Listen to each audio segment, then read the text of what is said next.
Former Raw Chief S Dulat's explosive interview has triggered political war of words, with all opposition parties now mounting an attack on the BJP. Congress mounted an attack on the BJP, saying Dulat's revelations have unmasked the party's nationalism claims. While our soldiers risked their lives for the country, the Vajpaye government was helping Salahuddin's son, is their allegation. In fact, Congress also accused the NDA government of compromising with the nation's security and questioned why the NDA government allowed the plane IC-814 to take off from Amritsar.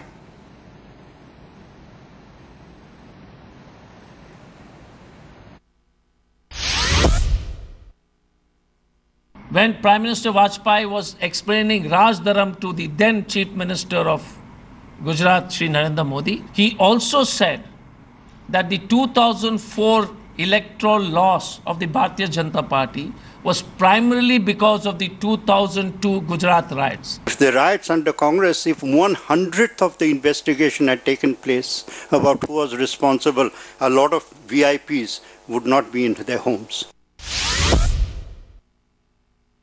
Mr. Dulat very clearly explains how the crisis management group of the BJP-led government failed miserably. 3 most wanted terrorists were released at Kandahar. On Kandahar, consultations were held at the highest level, and when I say highest, I do mean highest.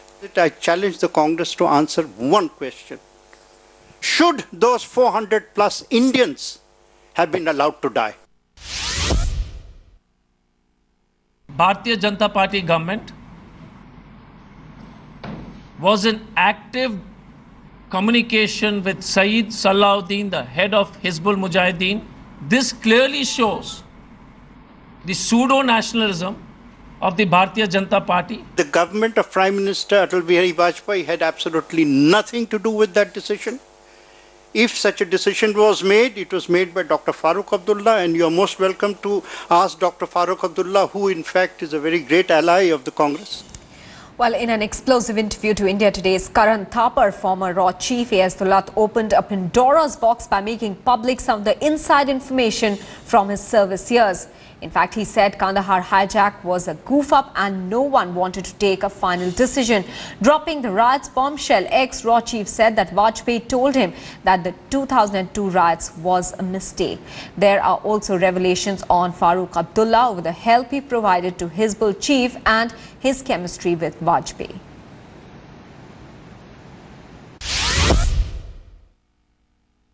The offer to Farooq Abdullah to make him Vice President happened at your home. It did. We were at dinner together. There was Dr. Farooq, Mr. Brijesh Mishra and myself. And during the conversation, this matter was brought up by Mr. Brijesh Mishra. He said, Dr. Sahab, aap Delhi kyun nahi aa jate? Aapko Vice President banate hain. So he said, sure, why not? You know, because ultimately, he was always wanting to get to Rashtrapati Bhavan, and this would have been a stepping stone to Rashtrapati Bhavan. But did Farooq ever get a confirmation from either L.K. Advani, the Home Minister, or Mr. Vajpayee himself? Well, that's the way Farooq put it to me, because, you know, by the end of it, I think he was beginning to realize, as the date grew closer, this was in May 2002, and I was in Srinagar, and he called me. I was summoned by the Chief Minister and said, 11 baje bulaya hai CM Saab ne. And normally it was always at home, but I was told, no, you've been called to the Secretariat. So there was Farooq in his office, and he sat me across and said, bhai batao, is Delhi serious about making me Vice President? I said, why not? Why do you have any doubts? You heard it firsthand from Mr. Brijesh Mishra. You've spoken to the Deputy Prime Minister. You've spoken to the Prime Minister, haven't you? He said, I have. I said, then where is the doubt? He said, but I don't trust Delhi. I've never trusted Delhi. Farooq actually said, I don't trust Delhi. He said it. He said it. The second terror event that you were involved in, along with Farooq, was the hijacking of IC-814. He was once again Chief Minister, But you were by then head of RNAW, as a result of which you were a critical part of the crisis management group in Delhi that was managing the government's response. Now, the only point at which that hijack could have been ended is if the government had acted when the plane was on the ground in Amritsar for 50 minutes. That's what I've said, yes. What went wrong? Why didn't the crisis management group act in that period? Well, let me say we goofed, but, you know, nobody... You mean the word goofed? You mean goofed? I mean goofed, yes, because of the fact that, I'll tell you what was uppermost in everybody's mind, nobody wanted to take a call. What was uppermost in everybody's mind was the security of those passengers. And so, you know, instead of giving out clear, direct instructions to the Punjab police, which was in charge on the ground there, and to say that nobody was willing to say that this plane should never be allowed to leave Amritsar. That nobody said. Why? Because nobody was willing to take that call. As I said, everybody had this, that log mar jayenge, kya hoga, who will answer this, that and the other. Were they worrying about potential consequences, or were they covering their back in case the decision was the wrong decision, and therefore were they protecting themselves? I think it was a bit of both, if you ask me. So real leadership at that point of time in the crisis management group was missing. But that may not be very fair, but let me again come back to the same thing, that nobody wanted loss of life, neither in Delhi nor in the Punjab. When, you know, Sarabjit... But as a result of which they prevaricated, the plane took off, and that opportunity disappeared. That's right. This is why you think the CMG goofed. Yeah, that's what I'm saying. Well, in an exclusive interview with India Today's executive editor Javed Ansari, former Union Minister Yashwant Sinha put up a staunch defence for the NDA. There was no goof up, and the government took a political decision where he is right. Because it was a political call, and the government of the day took a political call. I believe that the government of the day took the correct decision. We had, as I said in the beginning, we were quite clear in our mind that the lives of the passengers must be saved. There was no option. There was absolutely no option except to whittle down their demand as much as you could through negotiations. And then the very minimum had to be accepted. Well, National Conference leader Mustafa Kamal has rejected former RAW chief's claim that Farooq Abdullah helped Syed Salahuddin's son. However, he backed Dulat's revelation on PDP's links with Hizbul Mujahideen. He's perhaps right in this, and in fact saying that Advani and both Vajpaye were in favor of Dr. Farooq to become the vice president. But then, unfortunately, the people who run the Kashmir affairs in Delhi have always had a hatred for the National Conference, because one of the leading players of that, leading member of that, what is called the group, which has a very important voice in handling J&K, is a person belonging to the minority community of Kashmir Pandits here. Joining us now on this broadcast is Tom Vadakan, spokesperson of the Congress Party, and Dr. Ejaz Ilmi, member of the BJP. Let me first go across to Ejaz Ilmi. Ejaz, is the BJP on the back foot clearly after those revelations by the former RAW chief?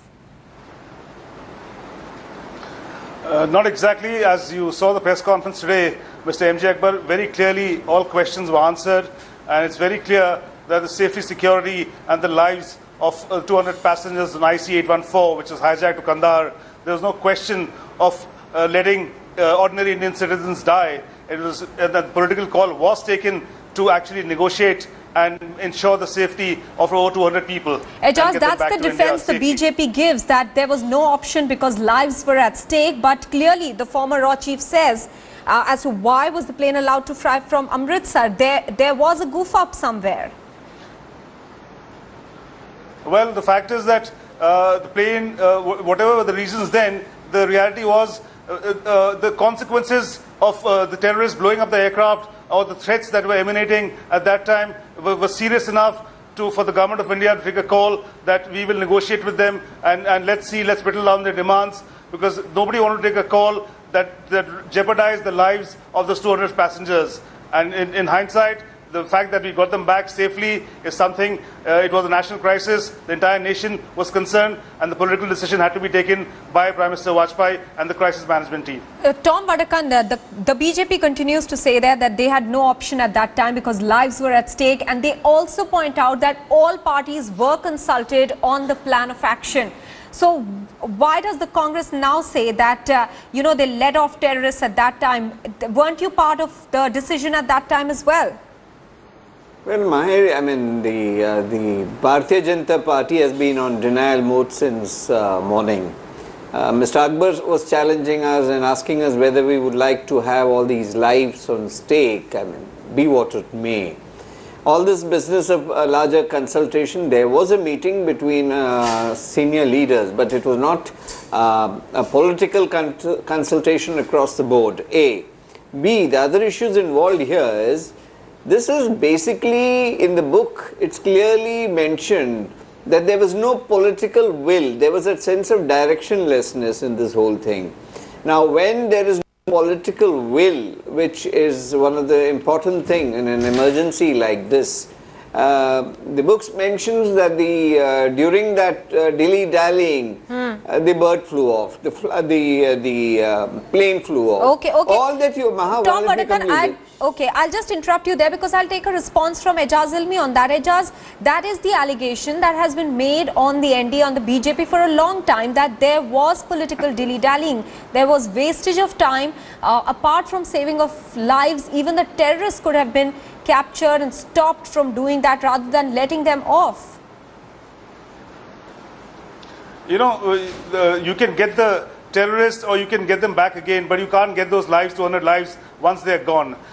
Obviously, the terrorists who took the plane to Kandahar had But Ejaz, it's these same terrorists who go about killing more people later on. I mean, one has to read the consequences of leaving those terrorists also. Well, the political decision that had to be taken by Prime Minister Vajpaye was in favor of saving those 200 lives at that point of time. And if as Tom Vadakan is saying, that what the book alleges, but the various books by Sanjay Baru have alleged a lot of things about Manmohan Singh and by That's a completely different question. Today, we are talking about the revelations of IC 814, Ejaz, and we'd like to stick to that. Diversionary again. No. I'm saying that's an opinion of Mr. Dulat, but the crisis management group took a call that time, led by Prime Minister Vajpaye, in the national interest that the lives of those 200 passengers and crew and pilot and air hostesses and stewards had to be saved because there were children on the flight and they're ordinary Indian citizens whose lives had to be saved at any cost. Tom Vadakan, when you say that there was a wider political consultation, but that was not adequate, can other political parties shrug off the blame for letting the terrorists off when clearly the government at that time, even if it was in two minds, faced with a situation that they were losing control over, if they sought some sort of consultation from the rest of the parties, can they shrug off the entire blame onto the other side? Why didn't you all speak up then? Maha, we were very categorical at that time. All that required at that time, a single truck on the tarmac would have delayed the flight. Nothing was done. The opposition was crying sore on the whole issue. These exchanges were done, exchanges at the level of the foreign minister delivering this terrorist. That was the foundation of terrorism that came up in this country and the globe over. These are the terrorists who are exchanged, who are responsible for terrorism across not only India, across the globe. And now today, they say that there's 400 lives. A truck, all that a military truck could have been placed on the tarmac, their movement could be delayed. Now, we are not talking in retrospective. We are talking of the realities of the day. Congress president that time, I recall, asked for the resignation of then the Iron Man, Mr. Advani. Yes. Because their goof-up was complete. We knew it. This is only a vindication. The book only establishes what is in public domain I'll very briefly give time to Ejaz to respond to that allegation there, that this point in time, the hijack of IC 814 was the inception of terrorism and how it engulfed the country. That's a serious allegation for all the nationalism and protecting the country that the BJP talks about. I think Mr. Tom Vadakan has got his dates, probably because of selective amnesia or some other situation. This hijack, I think 10 years prior to this hijack was the time when terrorism actually took off in the late 80s and the early 90s in Jammu Kashmir in a big way. Okay. And the terrorism really swept the entire Jammu Kashmir valley. And this thing happened 10 years after that. So, I mean, chronologically, he's incorrect. Or factually, he's trying to mislead you or mislead the nation. But I think he's off by a decade at least. All right. Ejaz Ilmi and Tom Vadakan, many thanks for joining us this evening. But clearly, at this point in time when the government is already surrounded with a lot of problems, this interview of S Dulat and his book doesn't do any too much favor for the present government as well, even if it's talking about what happened several years ago.